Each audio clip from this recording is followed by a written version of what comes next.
maintenant la nature a pris ses droits et c'est devenu le rappel qui fait le tour de Wallonie et qui va jusqu'au bout. Et voilà. Bravo Mathieu.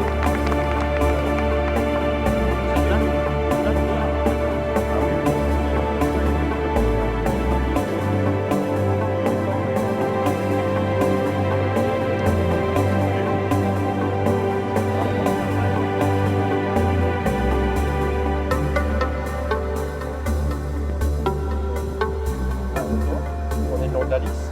En face de nous, donc on a le pont qui traverse la France de l'autre côté, on a le quai vers Foucault, traditionnellement le rivage ou autre chose. En face de nous, là, c'est un peu genre de la école. En face de nous, on a un bâtiment qui a été une brasserie qui a été rénové par la commune il y a quelques années. Malheureusement, c'est plus souvent fermé qu'ouvert.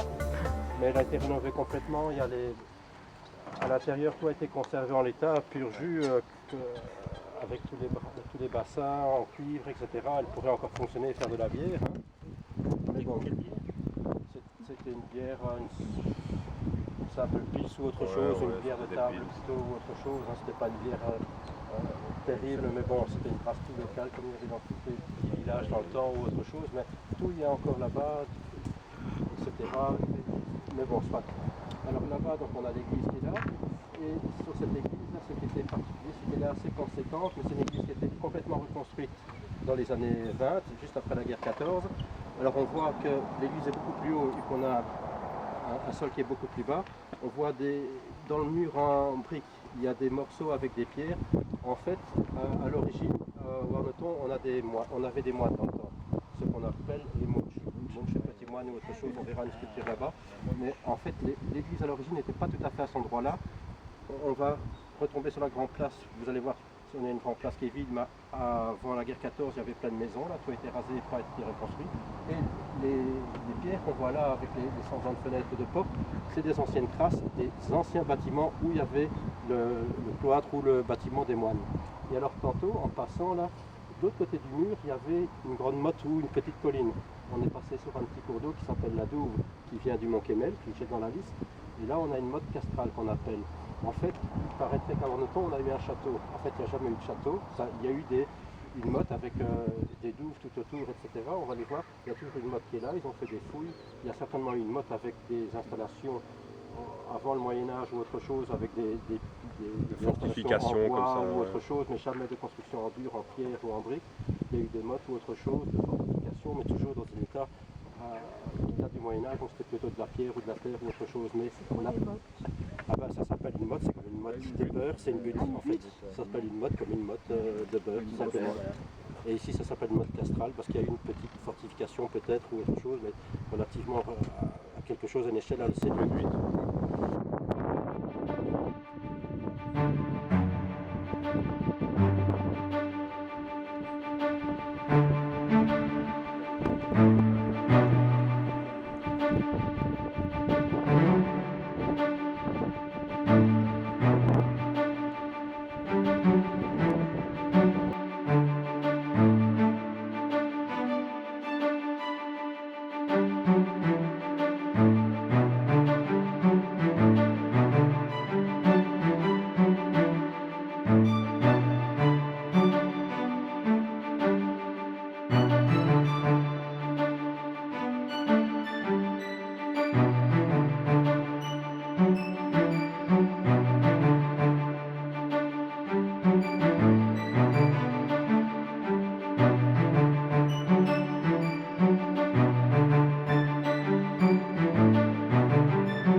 C'était souvent des anciens mineurs d'ailleurs qui étaient là-dedans.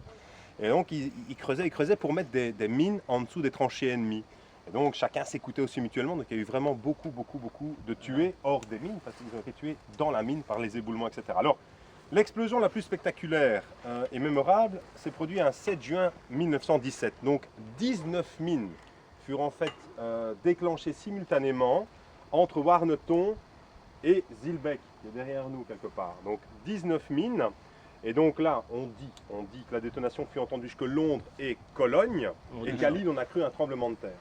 Et donc ça a fait vraiment des dégâts énormes. Alors toutes les mines n'ont pas explosé.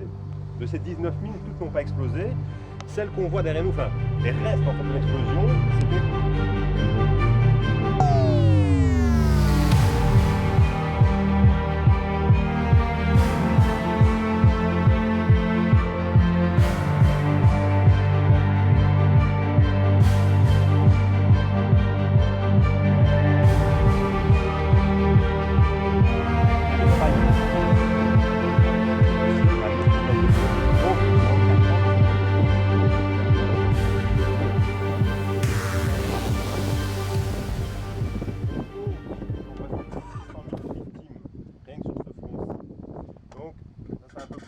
La Noël 14 connut une trêve de quelques jours, au cours desquels les ennemis s'échangeaient le moindre objet en signe de fraternisation, des cigarettes, des cigares, des bagues, des boutons, sans doute aussi de l'agnole ou que sais-je.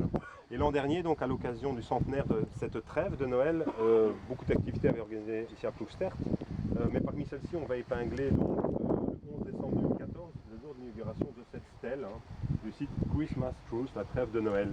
Et donc cette stèle commémorative a été dévoilée il y a maintenant 8 mois par Michel Platini, avant les affaires.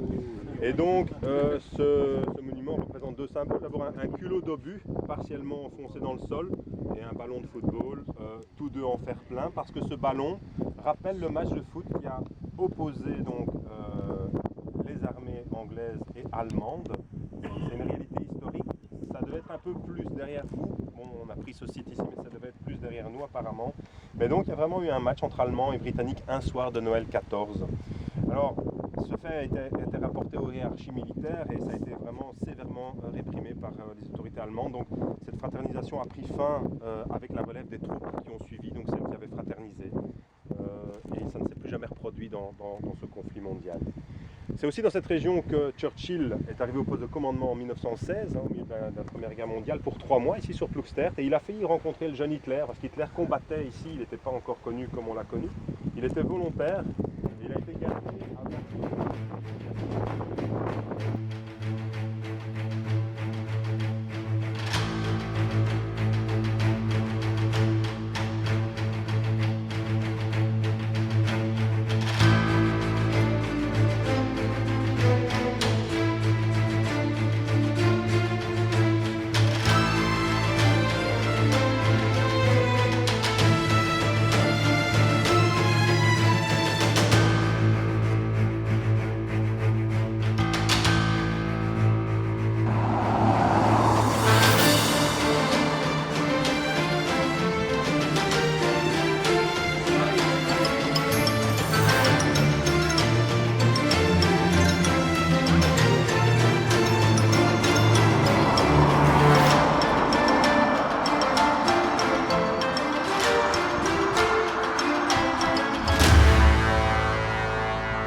très belle crypte, bien entretenue, avec des belles stèles. Il faut savoir que Messines, beaucoup moins importante que Warneton, était aussi sur cet axe entre Lille et Ypres, la mer.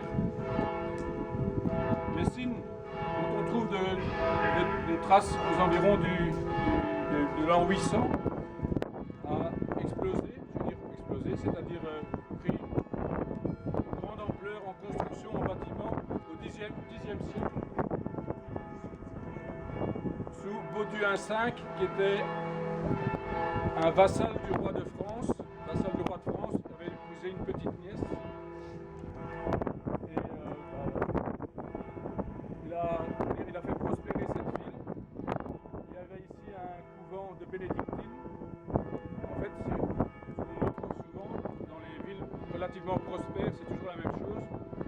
Des églises, des couvents, qui se trouvent bien sûr sur des axes commerciaux qui entraînent cette prospérité. Alors Messine, c'était le centre du Salient. Mathieu a déjà expliqué l'histoire. Le Salient, ça veut dire cette anse qui entoure Ypres. Messine, c'est le cœur, je veux dire ce que cette bataille des mines voulait désenclaver en fait. Donc les 19-8, c'est un peu c'est tout autour. On est passé à Luster, la mine qui a explosé en 1955, je crois que c'était en 58. Zilmec, le Caterpillar, c'est nous sommes forts, tout ça.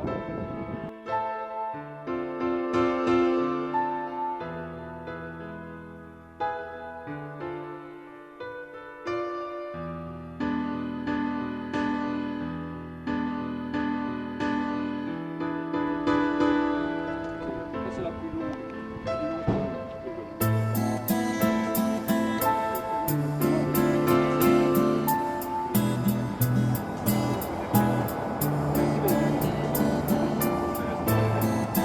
Il y a aussi une autre particularité,